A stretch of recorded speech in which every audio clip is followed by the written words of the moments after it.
Bugungi retseptimiz sushi bo'ladi. Kerak bo'ladigan masalliqlarimiz: lososli ikra,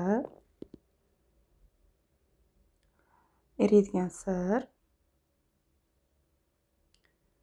mayonez solib aralashtiramiz yaxshilab.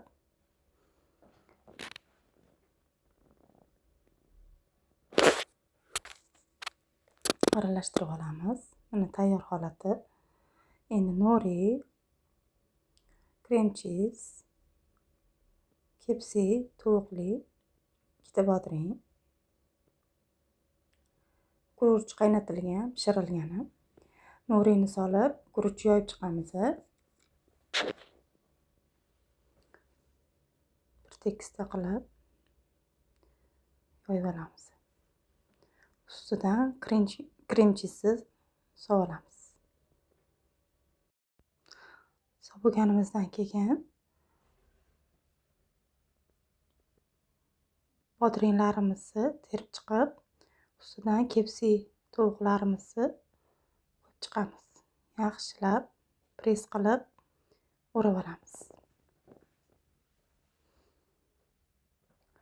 Professional emasman-ku, lekin amallab o'radim. Bolajonlarim yaxshi ko'radi. Mana tayyor holati. Uni endi kesib chiqamiz. Hamma xohishiga qarab kesadi.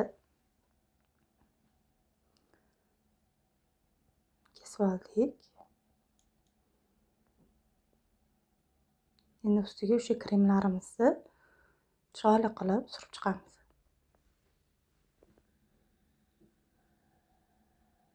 Mana tayyor holati. Endi tepasini yoqib 200 gradusda 5-6 minutda tayyor bo'ladi.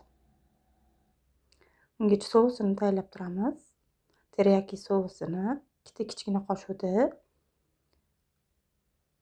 6 yoki 8 qaynatilgan suv solib chiqamiz, olamiz. Aralashtirib, 1 qoshiq shakar, kichkina qoshiqda eriguncha aralashtirib turamiz. Mana tayyor holati. Sushilarimiz tayyor bo'ldi. Endi yeb ko'ramiz. Tayyorlab ko'ringlar, juda ham mazali bo'lib chiqdi. Bolalarimga juda ham yoqdi. Shu retsept asosida qilib ko'ringlar. Yoqimli ishtaha.